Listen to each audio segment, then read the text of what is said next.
Alors, on fait un atelier de visualisation.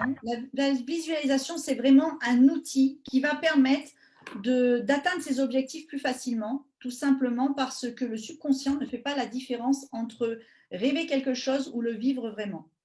Donc là, l'idée, c'est vraiment de se projeter dans une image par rapport à ce que vous désirez. Donc là, ce ne sera pas par rapport à ce que vous désirez, ce sera un truc général. Mais l'idée, c'est vraiment de se projeter par rapport à ce que vous désirez. Et du coup, par rapport à cette image qu'on va se construire, alors l'idée, c'est de la faire la plus nette possible. La première erreur, c'est de focaliser et de se concentrer sur ce que vous ne voulez pas.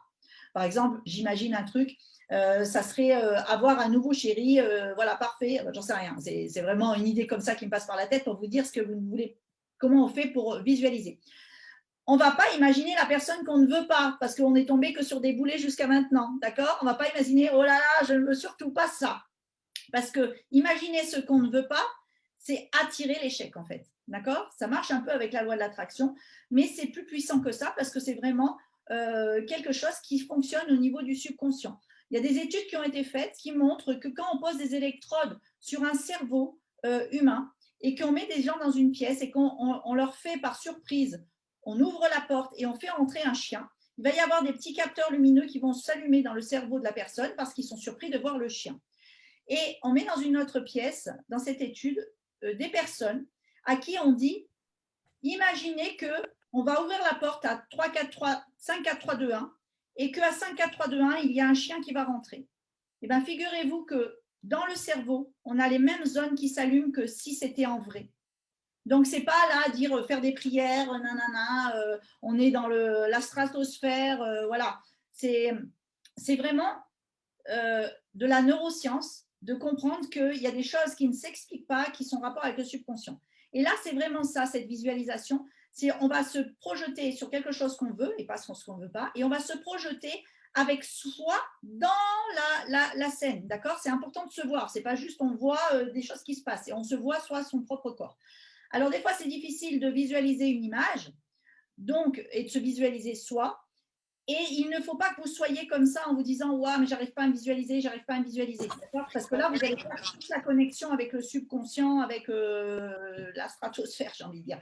Il faut vraiment que vous essayiez de vous projeter. Si jamais vous n'arrivez pas à vous projeter vraiment en vous voyant vous, au moins que vous voyez par exemple une couleur, d'accord? Donc là, je vous aide des images parce que vous les avez devant les yeux. Donc vous avez ces images-là que vous voyez avec les yeux. Mais l'idée, c'est d'après visualiser, vous n'avez pas besoin d'images. Et si je vous dis de visualiser une forêt avec une cascade, il faut visualiser votre propre forêt avec votre propre cascade. Si vous n'arrivez pas à visualiser de façon nette cette image-là, il faut imaginer par exemple que vous voyez du vert et du bleu et que c'est une tache. Et c'est pas grave, on est OK avec ça, d'accord? Et après, vous, votre corps, si vous visualisez vous, c'est génial. Mais si vous n'y arrivez pas, si déjà vous voyez une ombre qui pourrait ressembler à un humain et que vous savez que c'est vous, c'est déjà bien, d'accord? Donc, ça va venir après en travaillant. Donc, c'est ça la visualisation, c'est se projeter pour atteindre ses objectifs. Et comme tout travail, eh ben, l'idée, c'est pas de le faire pendant des heures, mais quand vous voulez atteindre quelque chose, notamment de façon personnalisée que je vous ferai faire tout à l'heure, eh ben, c'est de faire peut-être 5 minutes par jour quand vous êtes dans le métro, quand vous êtes dans les transports ou avant de vous coucher le soir. C'est super avant de se coucher le soir. Rappelez-vous que quand on vit quelque chose dans la journée, le soir, comme par hasard, on arrive à faire des rêves qui ont rapport avec ça. D'accord? Et on va broder des choses après autour. Donc, c'est surpuissant de le faire le soir. Donc, voilà. Donc, je vais vous apprendre cette technique-là. On va aller ensemble dans cette forêt, vers cette plage. Et donc, vous allez pouvoir fermer les yeux, juste écouter les bruits et ma voix. Et vous allez faire un certain nombre de choses par rapport à ce que je vous dis. Voilà, vous m'écoutez juste et on est parti ensemble.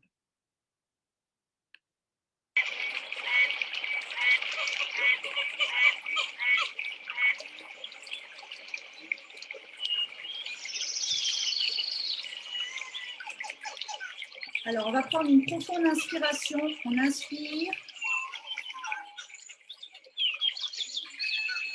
Et on souffle.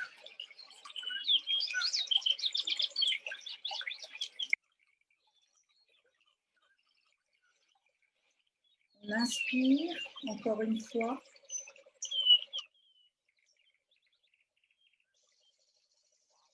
Et on souffle.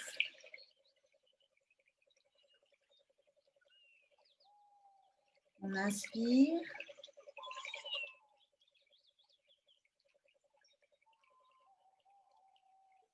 Et on souffle.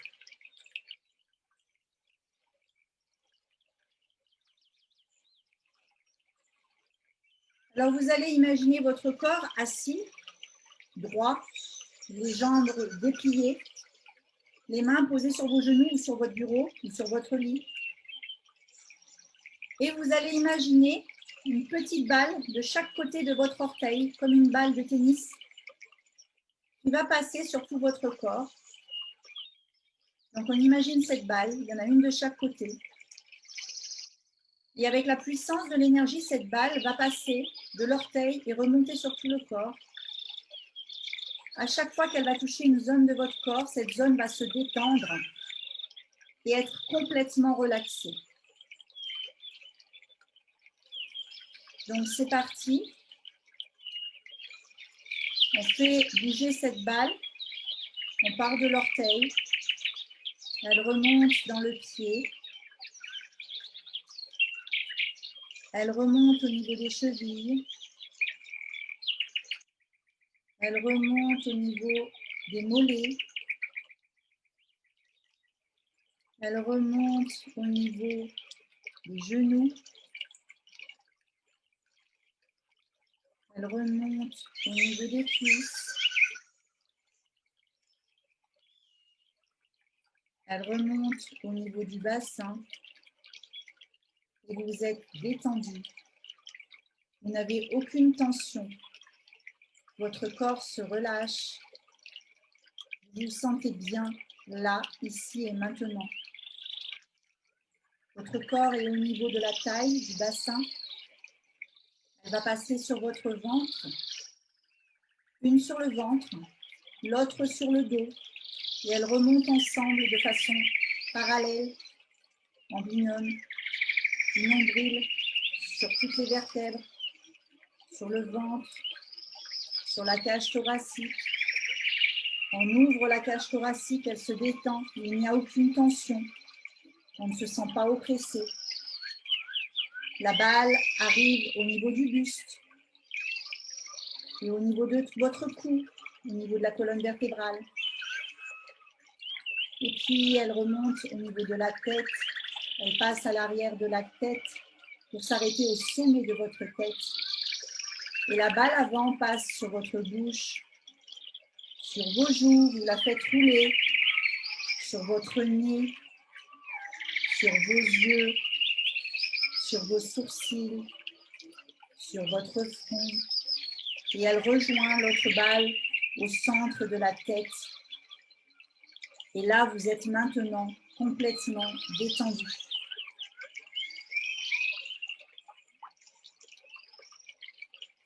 Vous faites une profonde inspiration. Vous faites une profonde expiration.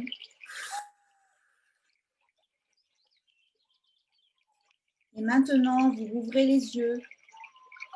Vous marchez dans cette forêt tropicale. Vous êtes avec des baskets.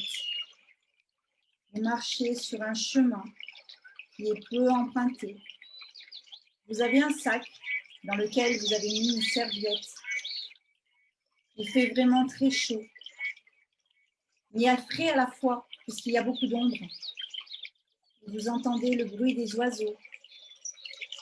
Vous entendez le bruit des cascades, de cette magnifique cascade. Vous passez à proximité, le chemin longe cette cascade et vous allez vous diriger vers la plage. Mais vous devez marcher, marcher, encore marcher. Et vous vous sentez bien parce qu'il fait bon, parce que vous êtes détendu et que vous allez vers cette plage. On vous a dit qu'elle était paradisiaque. Vous vous sentez tellement bien. Vous écoutez ces petits oiseaux, le bruit de cette eau qui est reposante. C'est une source pure, on pourrait boire de cette eau. Mais vous avez déjà rempli votre gourde. Vous continuez à marcher sur ce chemin vers la plage, à un rythme ni rapide, ni lent. Vous marchez, vous êtes seul, tranquille. Ça fait du bien de se retrouver avec vous-même. Vous marchez. Encore, encore.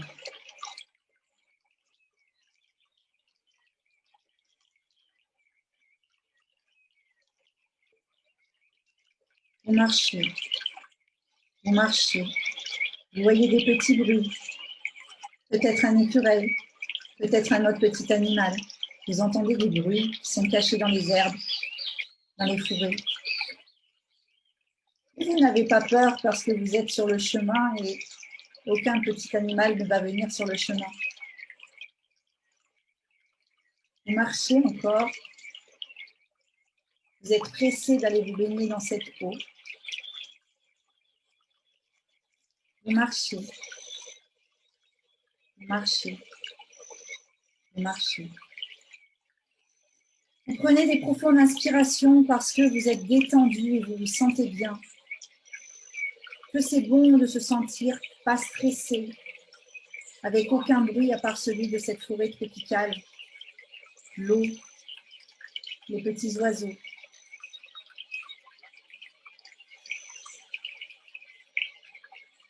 On entend comme des grillons. On entend tellement de petits bruits, mais bien une faune impressionnante. On se dirige vers cette plage, on avance encore et encore. On commence déjà à voir le ciel au loin et cette forêt qui est moins dense.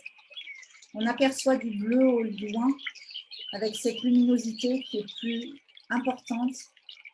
Le soleil qui filtre à travers les arbres. Et on aperçoit, on sait déjà que la mer est au loin là. On sent presque la brise de cette mer, de cette plage. Donc en plus d'avoir l'ombre qui nous abrite du soleil, maintenant on sent l'air marin. Et on la voit là au loin. Cette plage dont on vous a tant parlé. Cette plage paradisiaque. Cette plage se trouve à Punta Cana, en République dominicaine, dans les Antilles. Cette plage où plein d'amis à vous ont déjà été se reposer. Maintenant, c'est votre moment. Vous allez sur cette plage. Vous savez que c'est une plage qui a une couleur d'eau tropicale, caribéenne. Elle est turquoise. Vous le savez déjà, vous ne la voyez pas, mais vous savez déjà que vous allez aller sur cette plage.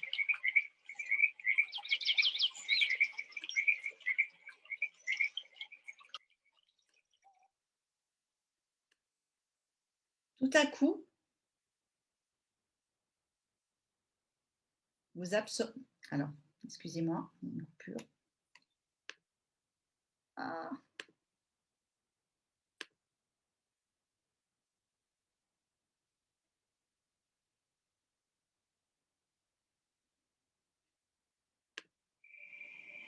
Bonjour, nous sommes Woodger.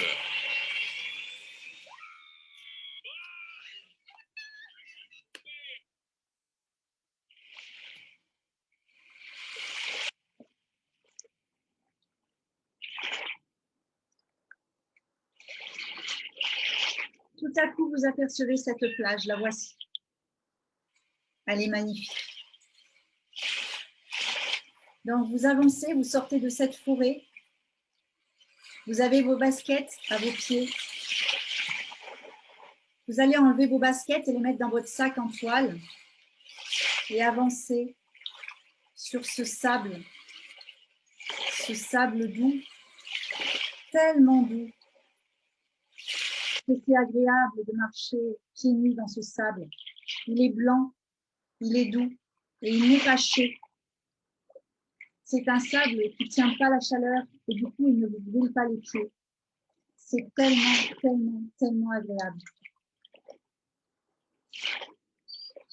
Vous marchez sur ce sable et vous vous rapprochez du bord de l'eau. Vous marchez, marchez. C'est une plage qui est très large. Vous remarquez qu'elle est vraiment très large et elle est très longue, puisque c'est une plage qui fait 17 km. 17 km de cocotiers. Vous voyez un palmier qui est recourbé là au bord de la plage avec une balançoire. Vous avez trop envie d'aller vous balancer sur cette balançoire. Vous regardez cette plage dans la largeur, dans la longueur. Vous voyez cette plage à perte de vue. Vous avancez vers le bord de la plage. Vous êtes proche de l'eau. Et là, vous allez déposer votre sac par terre qui contient vos baskets avec votre serviette.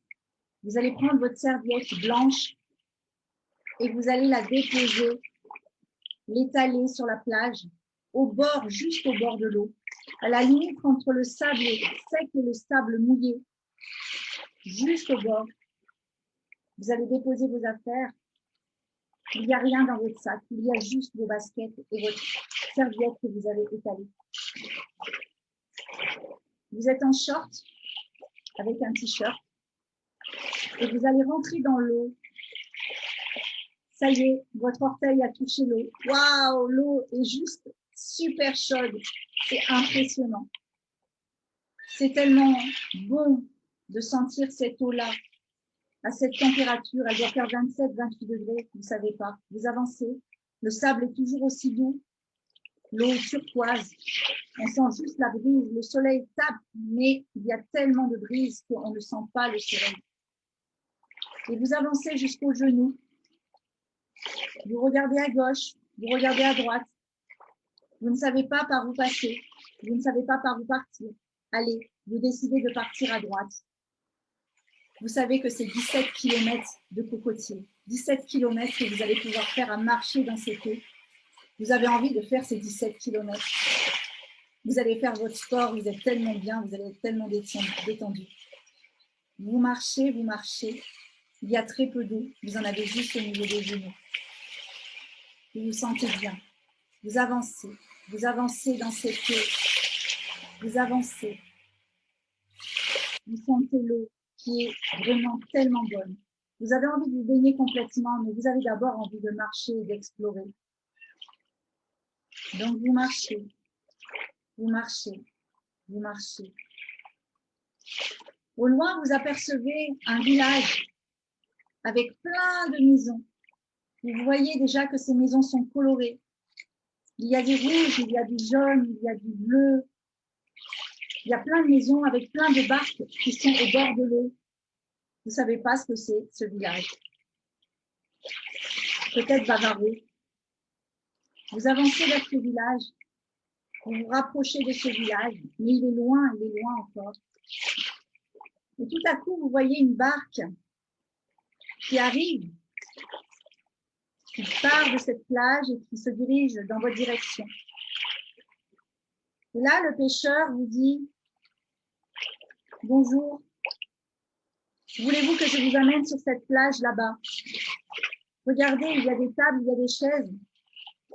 Vous pourrez vous mettre là un moment et déguster la langouste grillée en bord de plage. » Alors, vous montez dans cette barque et vous partez avec le pêcheur. Et en 2 minutes, vous naviguez, vous vous rapprochez de ce village. Il vous dépose devant. Et vous voyez là un petit restaurant au milieu du village. Un restaurant qui s'appelle Capitaine Cook, où il y a un vivier de langoustes.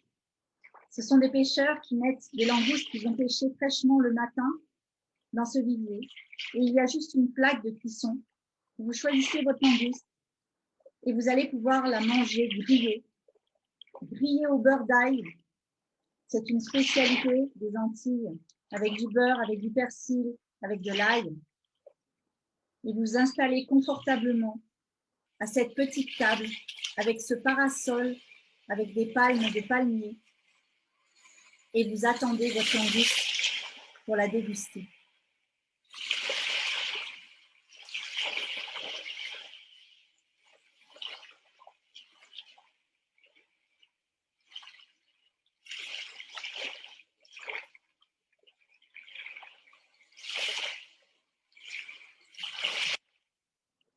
Prenez une profonde inspiration.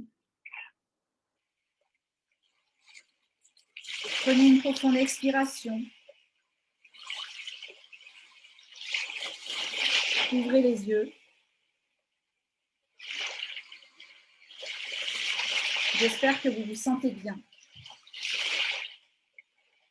et que vous avez été amené loin, loin, loin sur cette plage.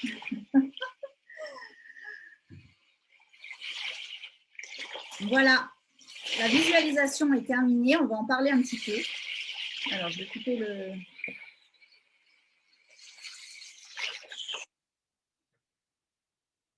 Alors, est-ce que vous avez réussi à vous projeter sur cette plage ou pas?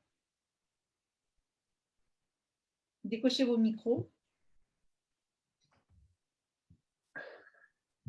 Par contre, c'est traître comme truc. Oh bordel, il y a 2 ou 3 fois où j'ai été obligé de relever la tête, j'étais en train de partir. C'est de l'auto-hypnose. Ouais. Alors, donc toi, est-ce que tu as réussi à te voir dans la forêt en train de traverser ou c'était juste des ombres, ou tu savais que c'était bien toi? Est-ce que tu as réussi à voir cette plage? Est-ce que tu as réussi à voir ce pêcheur? Est-ce que tu as réussi à voir